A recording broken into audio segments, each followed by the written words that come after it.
Governor ప్రసంగానికి ధన్యవాద తీర్మానంపై అసెంబ్లీలో సీఎం కేసీఆర్ మాట్లాడుతున్నారు. లైవ్ చూద్దాం.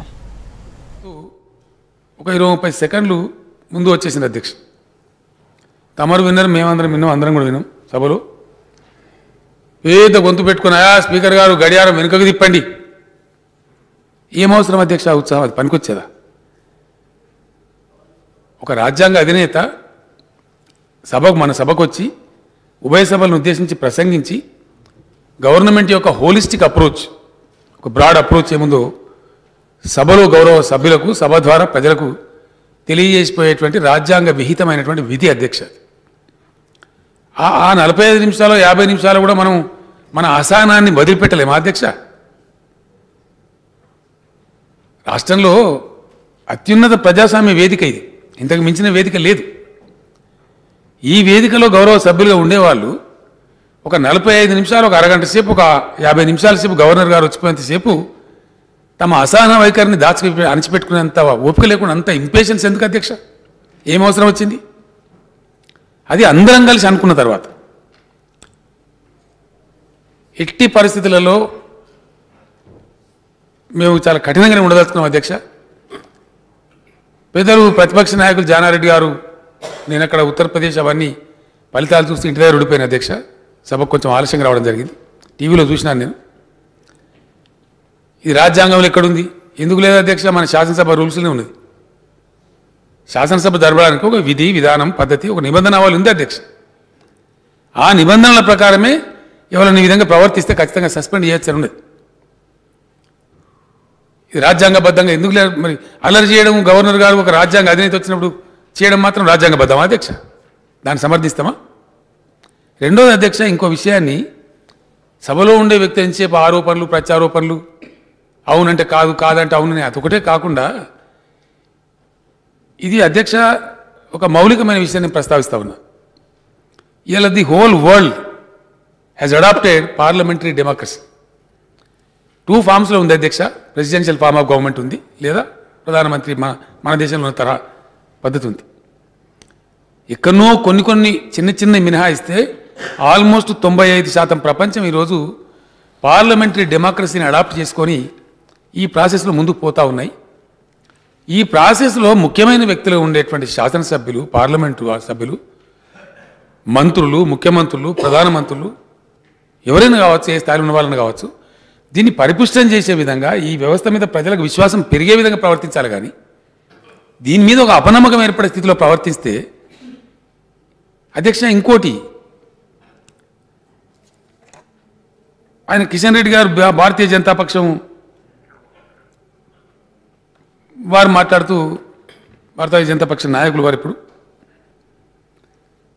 గతంలో మీరు కూడా గవర్నర్ గారి మీద దాడి చేసినారు కదా, ఇప్పుడు చేస్తే తప్పేందంటారు అధ్యక్ష. గతంలో అది ఆంధ్రప్రదేశ్ శాసనసభ, ఆంధ్రప్రదేశ్ నుంచి తెలంగాణ విడిపోవాలని చెప్పి చాలా ఉధృతమైనటువంటి పోరాటం యావత్తు తెలంగాణ సమాజం చేస్తున్నటువంటి సందర్భం. అందులో తెలంగాణ సమాజమే మొత్తం పాత్ర వహించి అనేక ఉద్విగ్నతలు, అనేక పతాక సన్నివేశాలకు పోయినటువంటి సందర్భంలో జరుగుతున్నటువంటి సభలో ఢిల్లీ నుంచి ఈ సభలో చర్చ కోసం పంపిస్తే జరిగినటువంటి తంతులో జరిగినటువంటి సంఘటనలు, చోటు చేసుకున్న సంఘటనలు, దానికి దీనికి సంబంధం ఏంటి అధ్యక్ష? ఇది తెలంగాణ రాష్ట్రం ఏర్పడడం, శాసనసభ జరుగుతూ ఉంది, అంత ఏం జరుగుతలేదు. ఇప్పుడు ఆ రోజు తెలంగాణ పదం తీసుకుంటేనే మీరు తీసుకోవద్దని నొక్కేసిన సందర్భం, తెలంగాణ మాట మాట్లాడదని చెప్పిన సందర్భంలో ఆ ఉద్యోగాలు వచ్చినాయి. ఈరోజు ఏముంది అధ్యక్ష? నేను ఇంకో మాట మనం చేస్తాను, ప్రజలకు తెలియాలి. నేను బాధతో చెప్తా ఉన్నా అధ్యక్ష. ఎందుకంటే ఇదే హీరోయిజం, లేకపోతే ఇదే ఏదో పెద్ద మేము సాధించినట్టు అనుకుంటే అట్లా ఎవరేం చేయగలుగుతారు? అందులో ఏముంది అధ్యక్ష? అది పెద్ద గొప్ప విషయమా? ఆ పని చేయడం పెద్ద మాత్రమైన పని అది అధ్యక్ష. చాలా సంవత్సరాల సభలో ఉన్న వాళ్ళు గవర్నర్ గారు మాట్లాడుతుంటే వెనక నుంచి కీకేలు పెడతా ఉన్నారు, అరుపులు అరుస్తూ ఉన్నారు. రన్నింగ్ అదేం సంస్కారమా అధ్యక్ష? అనేక టర్ముల నుంచి ఇందులో ఈ సభలో ఉన్న వాళ్ళే అరుస్తూ ఉన్నారు. ఆ అరుపులు కూడా చాలా అసంబద్ధంగా, విచక్షణ లేకుండా అరవటం మాత్రమే మా పని, అరిచినంత మాత్రాన్ని ఇది ప్రజలు మేము ఏదో అయిపోతాం అనేటువంటి ఒక అభిప్రాయం. గతంలో మీరు గవర్నర్ గారిని దాడి చేయాలి అంటే ఇప్పుడు కూడా చేస్తూనే ఉండాలి, జరుగుతూనే ఉండన్న. ఇంతవరకు ఇది సమర్థనీయమైతే అధ్యక్ష. రెండవది అధ్యక్ష, విషయాలు కూడా ఇంకో విషయం కూడా నేను చెప్తా ఉన్నాను. నేను కూడా 40 సంవత్సరాల నుంచి ఉన్న ప్రజా జీవితంలో ఒక ఉద్యమాన్ని నడిపిన నేను 15 సంవత్సరాల పాటు సుదీర్ఘంగా ప్రజాస్వామ్యయుతంగా శాంతియుతంగా ఒక ఉద్యమం జరిపి దాని ఫలితాన్ని సాధించిన వ్యక్తిగా చెప్తా ఉన్నా అధ్యక్ష. నేను బాధ్యతారహితంగా చెప్తలేను. చెప్పే విషయాలు కూడా నేను లాస్ట్ సభలో కూడా అప్పీల్ చేసిన అధ్యక్ష. నిన్న గవర్నర్ గారు మాట్లాడుతున్నారు. ఏ సందర్భం వస్తే ఆ సందర్భంలో ఒక పిల్లి కూత, ఒక అరుపు, ఇది సంస్కారం అవుతుందా? ఉద్యోగాలు, గవర్నమెంటు యాజ్ ఏ చీఫ్ మినిస్టర్గా నేను 2-3 అనుభవాలు చెప్తా ఉన్నా అధ్యక్ష. ఇవి పోవాలి. ఆ స్టీరియోఫినిక్ విధానం బంద్ కావాలి. మనం ప్రజాప్రతినిధులుగా ఉన్న వాళ్ళం, బాధ్యతలు ఉన్న వ్యక్తులు రియలైజ్ కావాలి. ఏం మనం మాట్లాడేది అర్థవంతంగా ఉందా, ఏదో అలవోకగా మాట్లాడుతున్నామా? ఒకటి చూసి జనం నవ్వుకుంటున్నారు అధ్యక్ష. ఒక మిత్రుడు నాతో అన్నాడు అధ్యక్ష ఒక సందర్భంలో, ఏమండి పార్లమెంట్లో కానీ శాసనసభలో కానీ మొత్తం భారతదేశంలో అధ్యక్ష, ఒక మన రాష్ట్రం కాదు, పార్లమెంటులో కానీ శాసనసభలలో కానీ బడ్జెట్లు ప్రస్తావించినప్పుడు అధికార పార్టీ వాళ్ళేమో ఆహా బడ్జెట్, ఓహో బడ్జెట్, దీన్ని మించింది లేదు దేశంలో అని వీళ్ళు చెప్పడం, ఇది సప్పగా ఉన్నది, ఇది ఇట్లున్నది, ఇది ఉన్నదని చెప్పి ప్రతిపక్షం చెప్పడం, ఇదే వింటం, ఇది ఏం కారణం సార్ అని అడిగాడు. అంటే ఇప్పుడు భారతదేశం మొదలైన కారణం నుంచి ఈ రోజు వరకు ప్రవేశపెట్టబడ్డ బడ్జెట్లలో ఏ ఒక్క ప్రభుత్వం కూడా ఏ ఒక్క మంచి పని కూడా పెట్టలేదు అధ్యక్ష. అంటే ప్రతిపక్షం అనగానే దాన్ని విమర్శించడమే మా తర్వాయి అనేటువంటి వైఖరే కరెక్ట్ కాదు. అది ప్రజాస్వామిక పరిపూర్ణత అనిపించుకోదు. ద మెచ్యూరిటీ ఆఫ్ డెమోక్రసీలో మంచిని మంచి, చెడును చెడు అని చెప్పేటువంటి విచక్షణ, విశ్లేషణ కావాలి అధ్యక్ష. That is what the society demands. ప్రజలు మన నుంచి ఆశించేది అది. వాస్తవాలు పక్కన ఉంటాయి, చాలా కఠోరంగా ఉంటాయి. ఇంకోటి అధ్యక్ష, నిన్నటిదాకా అధికార పక్షంలో ఉండి తెల్లారి ప్రతిపక్షంలో మారంగానే మొత్తం అంతా ఆకుపసర దాగి పవిత్రం అయిపోయినట్టు మాడితే అధ్యక్ష. అరే ఒక అంతు కూడా ఉండాలి దానికి. Everything has its own limit. రాష్ట్రంలో ఇలా ఉద్యోగాల గురించి ఒక రచ్చ, దాని గురించి మహానాయకులు, కాంగ్రెస్ పెద్దలు, భారతీయ జనతా పార్టీ వాళ్ళు, తెలుగుదేశం పార్టీ వాళ్ళు, ఇంకో పార్టీ వాళ్ళు, ఇక ఎర్ర జెండాలో అయితే లెక్కేలేదు అధ్యక్ష. నేను ఒక మాట్లాడుతూ ఉన్నా, ఎందుకు యువకులలో ఈ అశాంతి మీరు ప్రేరేపిస్తూ ఉన్నారు? ఏం ఆశించి? అధికారం ఎవరికి శాశ్వతం కాదు అధ్యక్ష. పార్టీలు వస్తూ ఉంటాయి, పోతూ ఉంటాయి. Institution is permanent, democracy is permanent, మన హౌస్ పర్మనెంట్, మన గవర్నమెంట్ పర్మనెంట్. వ్యక్తులు మారుతారు, పార్టీలు మారుతాయి, కానీ వ్యవస్థ పర్మనెంట్ ఉంటుంది. వ్యవస్థ matters, the system matters, individuals may not matter. అధ్యక్ష, నేను ఒక మాట ఈరోజు I want to place it on record తమ అనుమతితో. ఇది పోవాలి, ఈ రాష్ట్రం నుండి యువకులు తెలవాలి, తద్వారా దేశానికి కూడా తెలవాలి, ప్రజలకు కూడా తెలవాలి వాస్తవాలు. తెలంగాణ రాష్ట్రంలో అధ్యక్ష మనకు ఉన్నటువంటి 2011 సెన్సస్ ప్రకారం 1,03,00,000 కుటుంబాలు ఉన్నట్టుగా మనకు లెక్క ఉంది. మనం సెన్సస్ని పరిగణలో తీసుకుంటాం కాబట్టి 1,03,00,000 ఉన్నాయి. 60 ఏళ్ళ పరిపాలన జరిగింది. దానిలో తమరు కూడా బాధ్యులుగా ఉన్నారు, నేనున్నా, అందరం ఉన్నాం, సభలో ఉన్న చాలామంది మిత్రులు ఉన్నారు. ఎన్ని లక్షల కుటుంబాలకు ఉద్యోగాలు ఇచ్చినాయి అధ్యక్ష ఈ గత 60 ఏళ్లలో ఈ ప్రభుత్వాలు? తెలంగాణ నిరుద్యోగ యువకులకు నా మనవి, కొంతమంది రాజకీయ నిరుద్యోగుల కోసం మీరు మీ భవిష్యత్తు పాడు చేసుకోవద్దు. రాజకీయ నిరుద్యోగులు ఉన్న వాళ్ళు వాళ్ళకి అవసరమైంది ఏదో ఉండి మీ భుజాల మీద పెట్టి తుపాకి గాల్చే ప్రయత్నం వాళ్ళు చేస్తారు. 60 ఏళ్లలో ఈ రాష్ట్రంలో, ఈ తెలంగాణ ప్రాంతానికి, ఆంధ్రప్రదేశ్ రాష్ట్రంలో ఇచ్చిన ఉద్యోగాలన్నీ మన ప్రాంతం ఎన్ని కుటుంబాలకు ప్రభుత్వ ఉద్యోగం వచ్చింది? వాస్తవాలు ఏంటి? ఎంతమంది అధ్యక్ష? మొత్తం కలిస్తే మన ఉద్యోగులు ఇలా 3 లక్షల మంది. 1,03,00,000 కుటుంబాలుంటే ప్రభుత్వ ఉద్యోగాల కల్పన జరిగింది కేవలం 3 లక్షల కుటుంబాలకు. రిటైర్మెంట్ ఉండేది అధ్యక్ష సంవత్సరానికి 3.5%. అంటే ఒక సంవత్సరం మొత్తం కలిపి 9 నుంచి 10,000 ఉద్యోగాలు ఖాళీలు అయితే ఈ 3 లక్షల మందిలో. ఇవాళ మా నిరుద్యోగుల మీద అతి గొప్పగా ప్రేమ ధారలు వర్షించేటువంటి ఈ పార్టీలు, ఈ ప్రభుత్వాలు 40 ఏళ్ళు కాంగ్రెస్ పార్టీ పరిపాలించింది అధ్యక్ష. కోటి కుటుంబాలకు ఇయ్యలే, ఇచ్చింది ఓన్లీ 3 లక్షల కుటుంబాలకి. ఇది వాస్తవం కాదా? దాని మీద ఉద్యమం జరిగే సందర్భంలో తమరు కూడా నాతో భాగస్వామి అధ్యక్ష. మనందరం కూడా మాట్లాడినాం, అనేక వేదికల మీద చెప్పినాం. ఆంధ్ర ప్రాంతం వాళ్ళు మన తెలంగాణ ఉద్యోగాలు కొన్ని రకరకాల రూపాలలో కొల్లగొట్టినరు, ముల్కీ నిబంధనలు ఉల్లంఘించినరు. మన రాష్ట్రం మనకు వస్తే తప్పకుండా మనకు చాలా వరకు ఉద్యోగాలు ఖాళీ ఏర్పడతాయి. కొన్ని వాళ్ళు నింపకుండా పెట్టే ఖాళీలు ఏవైతే ఉన్నాయో వాటి అన్నిటిని కూడా చక్కగా చేద్దాం. ఇంచుమించు 1 లక్ష వరకు ఉద్యోగులు మన కుటుంబాలకు దొరికితే మన పిల్లలకని చెప్పిన అధ్యక్ష అనేక వేదికల మీద. మిత్రులు మహబూబ్నగర్ జిల్లా ఎమ్మెల్యే శ్రీనివాస్ గౌడ్ గారు కూడా గెస్టెడ్ ఆఫీసర్స్ అధ్యక్షుడిగా ఉండి ఆ రోజు ఉద్యమంలో ఉధృతంగా పాల్గొని ఆయన కూడా అనేక వేదికల మీద అందరం చెప్పినాం. 1 లక్ష మంది పిల్లలకు, యువకులకు తెలంగాణ రాష్ట్రం కనుక వస్తే మనకు ఉద్యోగాలు వస్తాయని చెప్పినాం. Yes, as a chief minister నేను కమిట్ చేసిన అధ్యక్ష, బయట చెప్పిన, సభలో చెప్పిన 1 లక్ష మందికి ఈ 5 సంవత్సరాలు, అంటే ఇక్కడి నుంచి 5 సంవత్సరాలు కాదు అధ్యక్ష, ప్రభుత్వం వచ్చిన కాడి నుంచి 2014 నుంచి 2019 లోపు 1 లక్ష ప్రభుత్వ ఉద్యోగాలు కల్పించి తీర్థమని చెప్పినాం అధ్యక్ష. కల్పించి తీర్థం. ప్రభుత్వం ఇంత స్పష్టంగా చెప్తున్నప్పటికీ గత 10 ఏళ్ల కాంగ్రెస్ పరిపాలనలో మీరు ఇచ్చిన ఉద్యోగాలు ఎన్నండి? 24 వేలు దాటలే. ఇలా 1 లక్ష మందికి ప్రభుత్వంలో కల్పిస్తామని చెప్తుంటే, గవర్నర్ గారి ప్రసంగంలో వారు మాట్లాడుతుంటే దాన్ని కూడా అపహాస్యం చేసి మాట్లాడతారు. ఇది సంస్కారమా? ఇది ప్రజాస్వామ్యమా? ఇది డెమోక్రసీ? ఏ రకంగా డెమోక్రసీ అవుతుంది అధ్యక్ష? సమాజం ఆలోచించాలి, ఇవాళ ప్రజలు ఆలోచించాలి.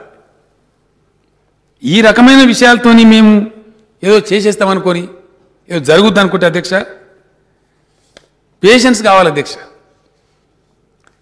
నేను ఛాలెంజ్ చేస్తా ఉన్నా అధ్యక్ష, ఇది గవర్నర్ గారు నేను చేసిన ప్రసంగం.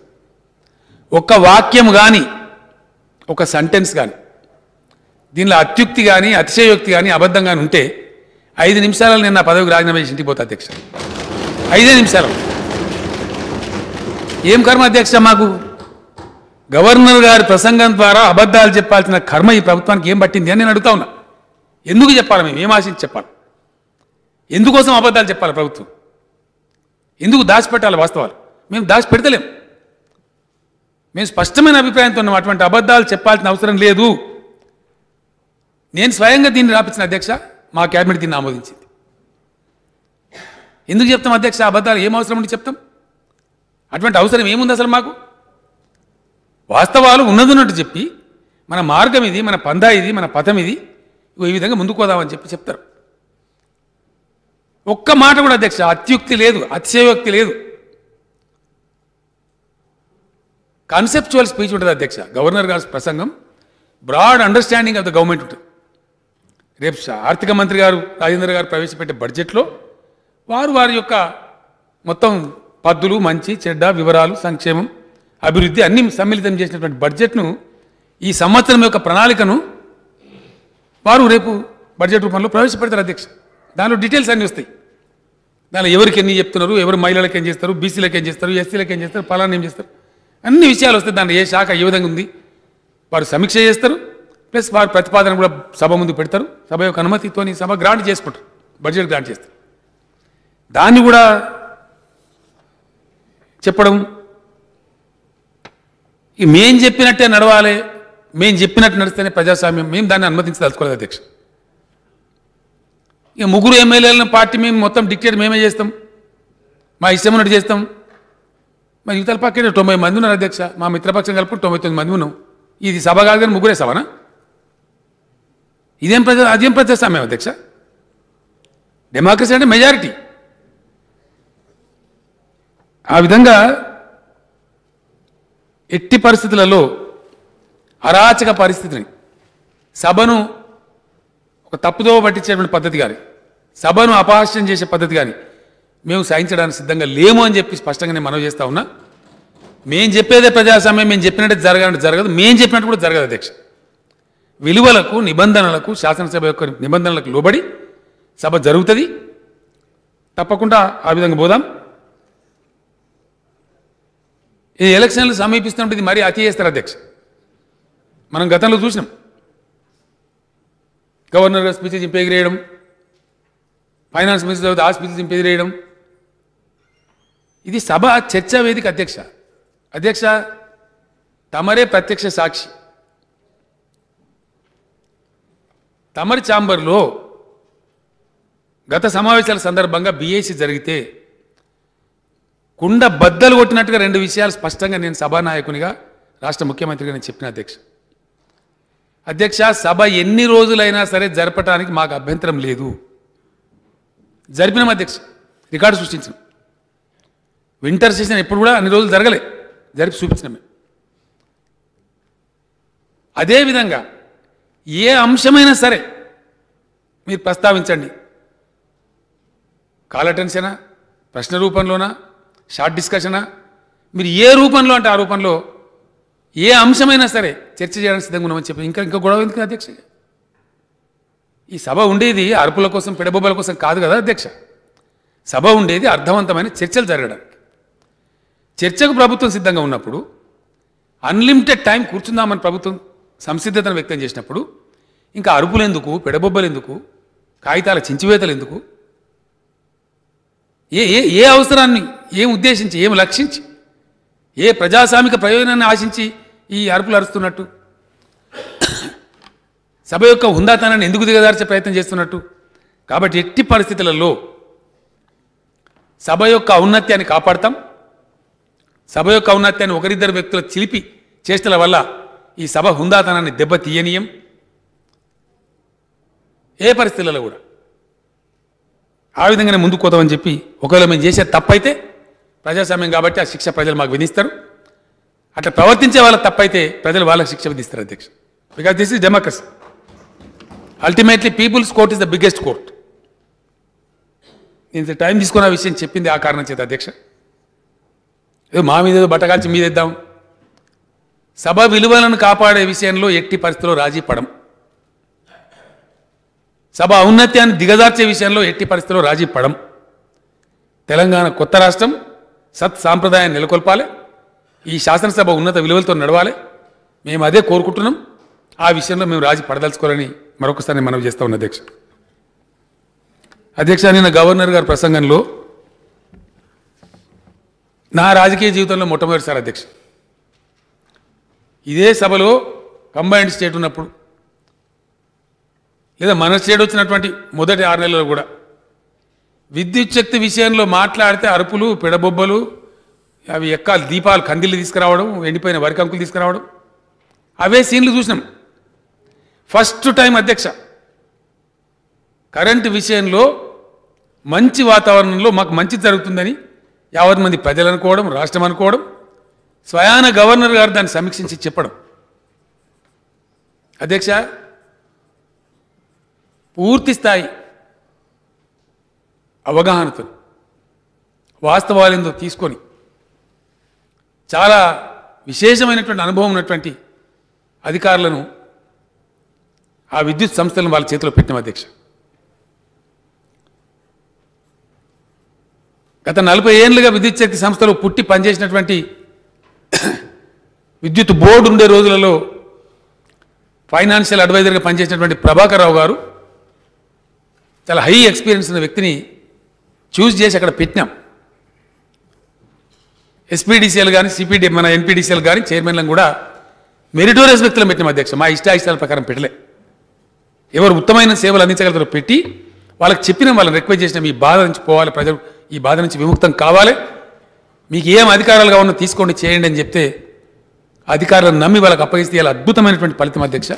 ఇంత షార్ట్ పీరియడ్లో నేను ఆ విద్యుత్ సంస్థలో పనిచేస్తున్నటువంటి ఆ జెన్కో చైర్మన్ గారిని, ట్రాన్స్కో చైర్మన్ గారిని, 2 డిస్ట్రిబ్యూషన్ కంపెనీల చైర్మన్లను, విద్యుత్ సంస్థలో పనిచేసేటువంటి చీఫ్ ఇంజనీర్ నుంచి చివరి ఉద్యోగి వరకు కూడా 2 చేతులు జోడించి ప్రజల పక్షాన వాళ్ళకి నమస్కారాలు తెలియజేస్తా ఉన్నా, వాళ్ళకి అభినందనలు కూడా తెలియజేస్తా ఉన్నా.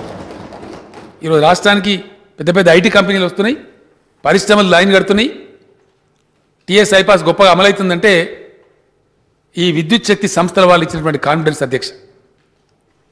మేము స్వయంగా ఆ రోజు ఢిల్లీలో ఉన్నాం. ఇందిరా పార్క్ దగ్గర ఫిక్కీ వాళ్ళు, సిఐఐ వాళ్ళు, కాన్ఫెడరేషన్ ఆఫ్ ఇండియన్ ఇండస్ట్రీ అధ్యక్ష, సిఐఐ, ఫిక్కీ ఇందిరా పార్క్ దగ్గర ధర్నా చేస్తూ ఉన్నారు అధ్యక్ష. మాకు దయచేసి ఇలా ఎత్తేయండి కరెంట్ హాలిడేసు, వారానికి 2 రోజులు 3 రోజులు అన్టోల్డ్ కోతలు, టోల్డ్ కోతలు, వెరసి మేము ఉద్యోగాలు ఇవ్వలేకపోతున్నాం, మాకు చాలా ఇబ్బంది కలుగుతూ ఉంది. ఈరోజు మమ్మలను వేరే రాష్ట్రానికి బొమ్మంటారా, ఏం చేయాలి మేమని చెప్పి సమ్మెలు చేసినారు అధ్యక్ష. ఆ ఫోటోలు పేపర్లలో వస్తే మేము చాలా బాధపడ్డాం. అరే ఈ రాష్ట్రానికి ఎంత చెడ్డ పేరు వస్తుంది. ఆ రోజున ముఖ్యమంత్రి అధ్యక్ష ఈటెల రాజేందర్ సభానాయకులు ఉండే రోజు, వారు వెంట ఉన్నటువంటి హరీష్ మిగతా ఎమ్మెల్యేలంతా కూడా ఆ రోజు ముఖ్యమంత్రి గారి ఛాంబర్ దగ్గర పోయి సెక్రటరియట్లో ఉంటే ఆయన వాళ్ళ మీద నుంచి జంపు కొట్టుకుని పోయింది అధ్యక్ష కిరణ్ కుమార్ రెడ్డి గారు, కమలాకర్ గారు ఇక్కడ శాసనసభలో కూడా తొక్కకుండా పోయింది వీళ్ళని ఎమ్మెల్యేల మీద. మేము చెప్పింది ఏం తెలుసా అధ్యక్ష, షోలాపూర్ రాయచూర్ అని చెప్పి ఒక కారిడార్ వచ్చింది, అదొక 1500-2000 మెగావాట్లు దానిలో సరఫరా అవుతుంది విద్యుత్ శక్తి. దానిలో స్లాట్ కొనుమన్నాం. అది మా సొంత కవిత్వం కాదు అధ్యక్ష, మాకు కూడా తెలియదు టెక్నికల్ భాష. అది తమిళనాడు మొత్తం కొనే ప్రయత్నం చేస్తుంది. మనకు 1000 మెగావాట్లు కొనండి ముఖ్యమంత్రి గారు, చచ్చిపోతాం మనం, లేకపోతే ఇబ్బంది అవుతామంటే నేను అనలేని అధ్యక్ష. వారు మాజీ ముఖ్యమంత్రి చాలా ఘోరమైన పద్ధతిలో మాట్లాడి శాసనసభలో మీకు శాసనసభ ఈ కారిడార్లో వాళ్ళ మీకు నడుచుకుంటూ పోయింది కానీ కొనలే ఆయన.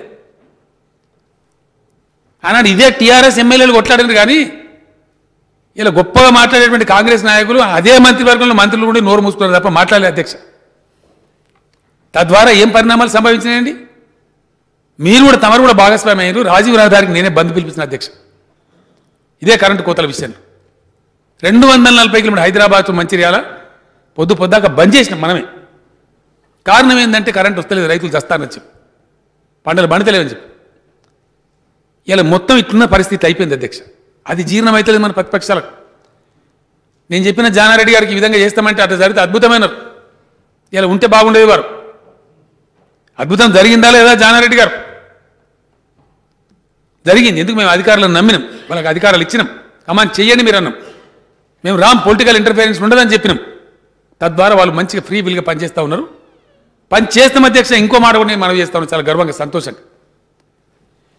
ఆంధ్రప్రదేశ్ కంబైన్డ్ రాష్ట్రం ఉన్నప్పుడు నాకున్న పరిజ్ఞానంలో ఒక 5-6 ఏళ్ల కింద 180 మిలియన్ యూనిట్ల అధ్యక్ష, ఆల్మోస్ట్ 8700, 8800 నుంచి 9000 మెగావాట్ల వరకు విద్యుత్ వినియోగం జరిగేది పీక్ లోడ్. ఇది కంబైన్డ్ స్టేట్ 23 జిల్లాల రాష్ట్రంలో అధ్యక్ష. టుడే ఇన్ తెలంగాణ ఒక 3 రోజుల క్రితం అధ్యక్ష పీక్ లోడ్ వచ్చేసి 9300 మెగావాట్లు. Still we have supplied. నేను జెన్కో అధికారులకు చెప్పిన అధ్యక్ష, అయా 10 రూపాయలు పోతాయి కానీ ఇంకో 1000 మెగావాట్లు కూడా సిద్ధంగా అమ్మంటే ఈరోజు తెలంగాణ విద్యుత్ శక్తి సంస్థలు 10,000 మెగావాట్స్ పీక్ లోడ్ కూడా సిద్ధంగా రెడీగా ఉన్నారు అని చెప్పి నేను మనం చేస్తా ఉన్నా అధ్యక్ష. ఇలా తెలంగాణ పారిశ్రామికవేత్తలు కానీ తెలంగాణ రైతన్నలు కానీ మీరు మంచిగా కంటిన్యూ నిద్రపోవచ్చు, ఏం రంది లేదు. ఎన్ని ప్రయత్నాలు చేసినా క్వాలిటీ పవర్ సప్లై చేస్తామని చెప్పి ప్రజలకు నేను హామీ ఇస్తా ఉన్నా అధ్యక్ష. అధ్యక్ష చాలా బాధాకరం ఏంటంటే ఈ రాజకీయాల్లో పెరిగిపోయిన అసహనం. నాకు కొంతమంది మాట్లాడుతుంది ఏందన్నా ఏమన్నా కట్ వస్తుందట, వాట్సాప్లో మెసేజ్లు వస్తున్నాయి, దొంగ మెసేజ్లు పెడుతున్నారు అధ్యక్ష. ఈ దొంగ మెసేజ్ల మీద రాజకీయాలు నడుస్తాయి అధ్యక్ష? ఇదేనా జరగాల్సిన పద్ధతి?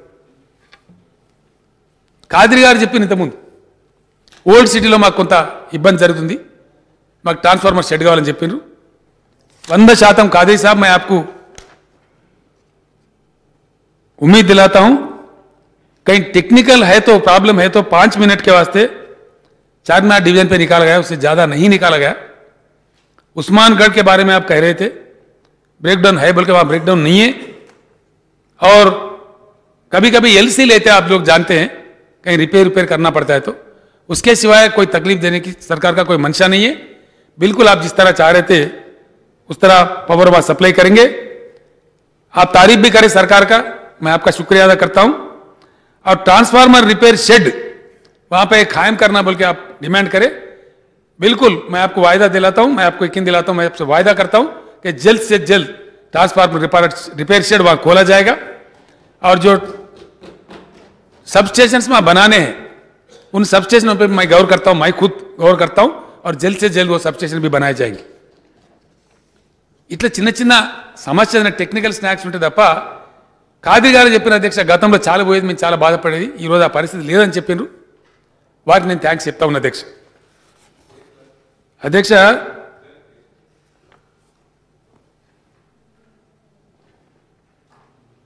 स्पीकर साहब, आपके ज़रिए मैं वज़ीर आला के इल्म में बात लाना चाहता हूँ कि आप अपने किसी आदमी के ज़रिए पावर का जो मैं मसला रखा था, पानी पावर ये दो चीज़ के लिए